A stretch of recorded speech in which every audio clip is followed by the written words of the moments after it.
امام حسین رضی اللہ تعالیٰ عنہ اور ان کے رفقا جس بے دردی کے ساتھ، جس ظلم و جفا کے ساتھ شہید کیے گئے، اس کی تو مثال ہی نہیں ملتی ہے۔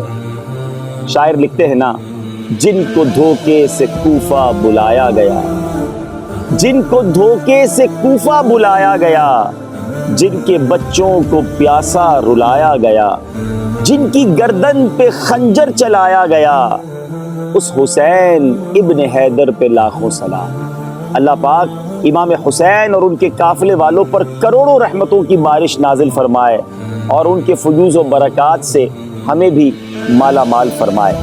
جب یہ مارکہ ہو گیا اور امام حسین رضی اللہ تعالیٰ عنہ کے سر انور کو جسم سے الگ کر دیا گیا، تو اب کرامتوں کا ظہور ہونا شروع ہو گیا۔ سر سے ہی، آپ کے سر انور سے کرامتوں کا ظہور ہونا شروع ہوا۔ پہلی کرامت کا ظہور یہ ہوا کہ جب آپ کے سر انور کو نیزے پر اٹھایا گیا تو آپ کے سر سے تلاوت قرآن کی آواز آنا شروع ہو گئی۔ آپ کے ہونٹ ہلنے لگے اور سر انور تلاوت قرآن کرتا تھا۔ میرے شیخ طریقت امیر اہل سنت کیا خوب فرماتے ہیں، تلاوت ہو تو ایسی ہو، عبادت ہو تو ایسی ہو، سر شبیر تو نیزے پہ بھی قرآن سناتا ہے۔ امام حسین رضی اللہ تعالیٰ عنہ نے وہ نیزے پر جو تلاوت کی ہے، یہ بھی ہم سب کے لیے میسج ہے کہ جسم سے سر جدا ہو گیا مگر شوق تلاوت جدا نہیں ہوا۔ مگر آج اپنے آپ کو پنجتن کا غلام کہلانے والے، اپنے آپ کو اہل بیت کا محب بتانے والے، ان کی نیاز بنانے والوں سے میرا سوال ہے۔ بہت اچھی بات ہے، منقبت بھی پڑھنی چاہیے، نیاز بھی بنانی چاہیے، شربت بھی بانٹنا چاہیے، دیٹس گریٹ، لیکن کیا یہی امام حسین سے محبت ہے؟ وہ تو سر جسم سے الگ ہو جائے تو تلاوت نہ چھوڑیں، اور ہم میں سے بہت بڑی تعداد تو وہ ہے جس کو صحیح تلفظ کے ساتھ قرآن پڑھنا ہی نہیں آتا ہے۔ تلاوت کرنا تو دور کی بات ہے، تلاوت کی ایبلٹی نہیں ہے۔ اب بتائیے نا، یہ کیسی اہل بیت کی غلامی ہے؟ بہرحال اب سر انور جب خولی بن یزید، یہ مردود وہی ہے کہ جس نے حضرت امام حسین رضی اللہ تعالیٰ کا سر جو ہے تن سے جدا کیا، شمر اور خولی یہ وہی بدبخت ہے۔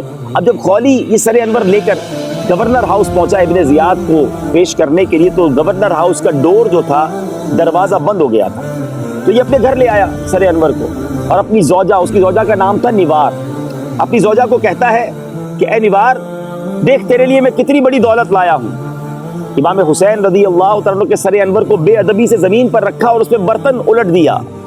وہ عورت عاشق اہل بیت تھی، کہتی ہے بدبخت، لوگ مال و زر لاتے ہیں، تو نبی کے نواسے کا سر لایا، آج کے بعد میرے تیرے ساتھ رہنا ہی نہیں ہے۔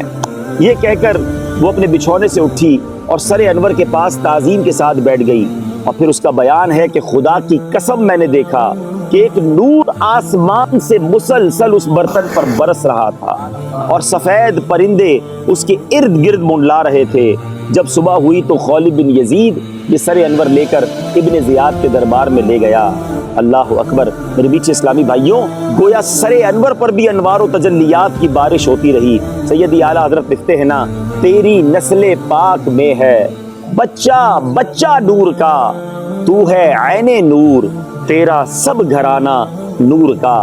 بہرحال میرے بیچ اسلامی بھائیوں، اب آپ کے سر انور کو جب لے جایا جا رہا تھا تو قریب ہی ایک گرجا گھر تھا جو کرسچنز لوگوں کی عبادت گاہ ہوتی ہے، تو ایک نصرانی تھا، وہ دیکھ رہا تھا کہ یہ یزیدی اپنے نبی علیہ الصلوۃ والسلام کے نواسے کے سر کو لے کر جا رہے ہیں۔ رات کا ٹائم ہو گیا، انہوں نے کہیں پڑاؤ ڈالا، تو اس نصرانی نے ان لوگوں سے کہا کہ کیا ایک رات کے لیے مجھے سر دے سکتے ہو؟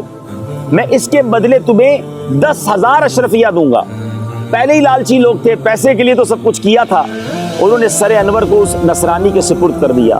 اس نصرانی نے عطر لگایا، خوشبو لگائی، تعظیم کی جگہ پر سر انور کو رکھا، ساری رات اس سر انور کے پاس ادب کے ساتھ بیٹھا رہا، رو رو کر رات گزاری۔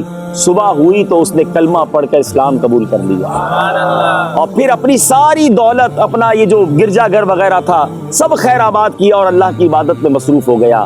گویا سر انور سے برکتوں کا ظہور ہو رہا تھا۔